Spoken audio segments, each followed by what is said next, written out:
Year of Yes by Shonda Rhimes. Welcome to my channel. My name is Samuel and I want to make self-growth normal. If you want to make self-growth normal, because I don't want to do it alone, and who doesn't want to make self-growth normal, then make sure to smash that like button. Why did I get this book? What is the primary reason I got this book?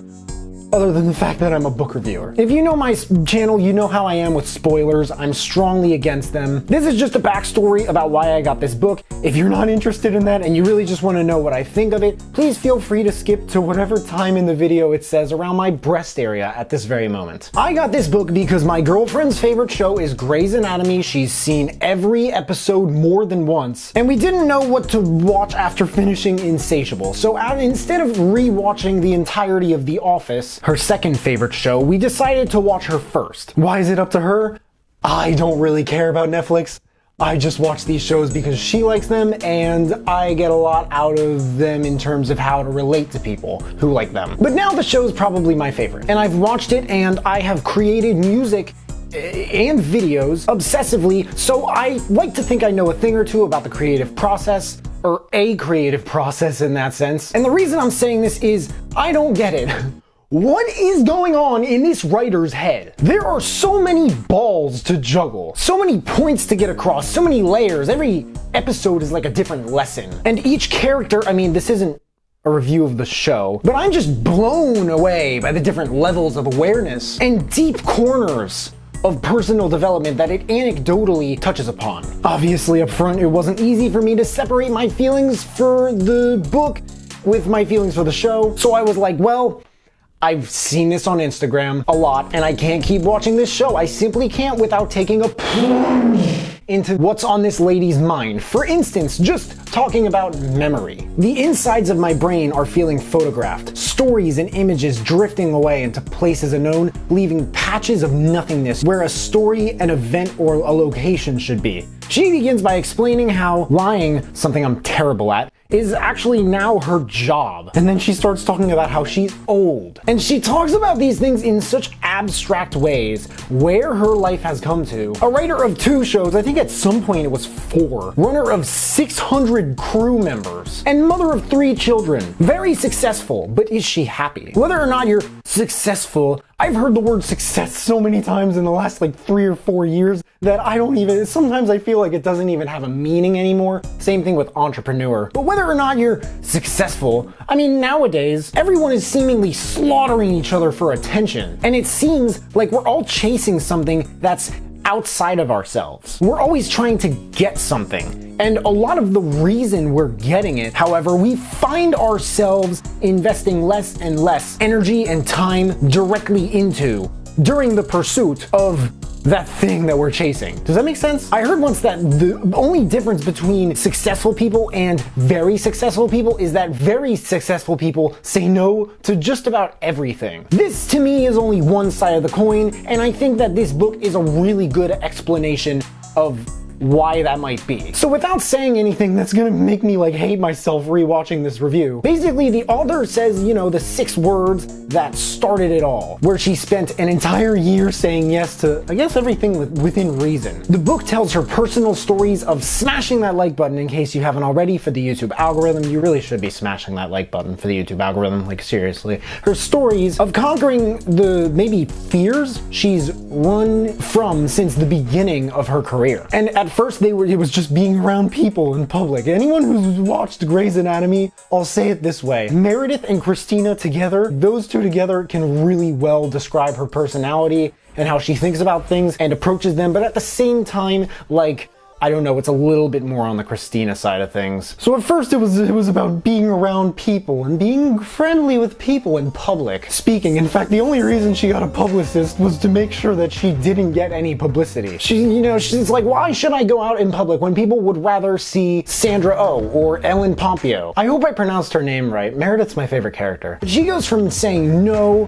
to maybe to I guess, and then she says yes to life, pretty much, for a year. And in a way that radically ends up transforming her from the inside out. Not just her, but like her whole life, like everything around her. And she ends up doing this for not just 1 year, it becomes years and years of yes. But this is all what I think just happens in the book, not throughout the book. There are tons of different stories she tells throughout the book. And it's not yes to every single thing. Like, think about how many people probably DM her on all these social media platforms. You can only register so many things, but she says yes to taking better care of her body. She says yes to what she called surrendering the mommy war. Yes to difficult conversations. Yes to public speaking, and yes to people and being around them and actually getting along with them. Yes to playing with and spending time with her kids. And there are some commencement speeches and the like in the audio version, which I do find really helped bring what she was explaining to life. A lot of said speeches in which she spoke about saying yes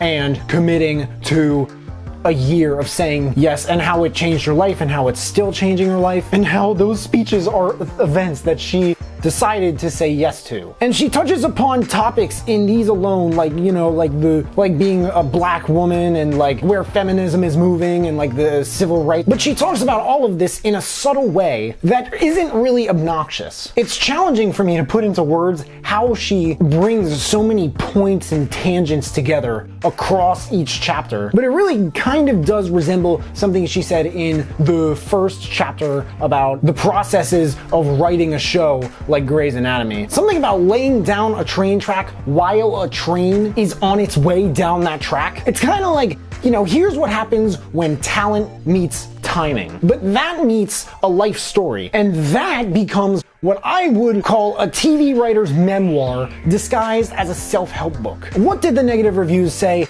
and do I agree with them? A one-star review said quite a few things, but what stood out to me the most, since it's the easiest to spot and the least specific, is that the myriad of disclaimers and the constant fourth wall references made me view her as immature. I don't know, I found it funny, I found it a little bit humorous, maybe just a polarizing behavior. Even though sometimes I thought, you know, maybe she keeps saying all these disclaimers and references, and how necessary is that? For me, the word immature never came to mind. When you read a book, I hope you're paying attention to this. When you read a book, I think looking at the flaws of this or that in the very end regarding an author's just way of writing or anything along those lines, it's just more important and probably healthier to actively seek out the good than the flaws. And there are times when that's not easy. There are times when a book just does not do it for you.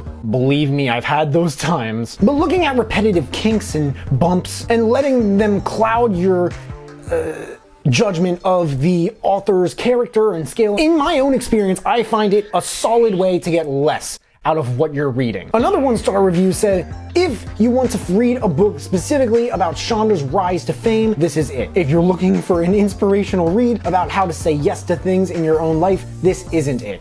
I strongly disagree with the second half of this. I think the book is specifically about Shonda's rise to fame, especially at the beginning, and the further you get in the book, the more you begin to see that inspiration of saying yes to things in your own life, how that kind of comes about. A lot of the negative reviews, even from raving Grey's and How to Get Away with Murder fans, found her arrogant, whiny. People tore apart her tone and how long she stretched out her anecdotes. I'll agree, the anecdotes to me weren't as short as her descriptions in just about anything in the anecdotes were elegant per se. Other than the concept of saying yes, yes, yes, and committing to everything in her life and how that transformed her, my favorite part of the audiobook was probably her speeches and what she had to say about them before and after each one. What it means overall to say yes, what it means to say no, despite what you say about, oh, she's arrogant, egotistical, she thinks she's perfect, etc. I feel like the meaning of yes and no, and when one or the other is said over and over and over and over and over again to others for years, how it changes someone from saying no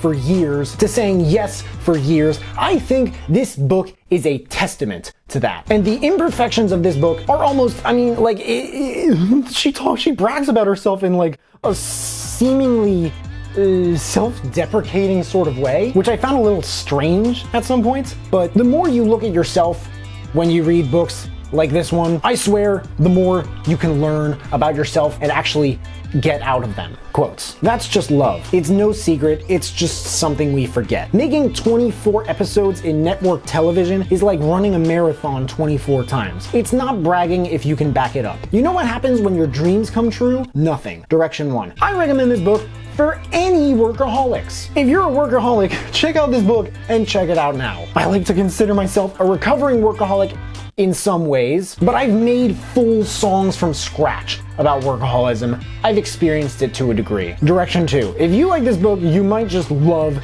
Becoming by Michelle Obama. Year of Yes by Shonda Rhimes. There's a link in the description if you guys want to check it out and read the reviews. That and all the other books I mentioned in this video, if you want to check those out too. If there are any other books that you guys want me to check out and review, please let me know in the comments below. Also hit me up on Instagram, and also let me know if you checked out this book and you liked it. But hey, make sure to smash that like button, subscribe if you haven't already, and I don't get why people watch this far into my videos and they don't subscribe, but if you have subscribed and you want to turn it up just a notch and turn on that notification bell to receive a notification every time I drop a new video, that would mean the world to me. Thank you guys so much for watching. I really appreciate it. You can find me everywhere, and I will see you then.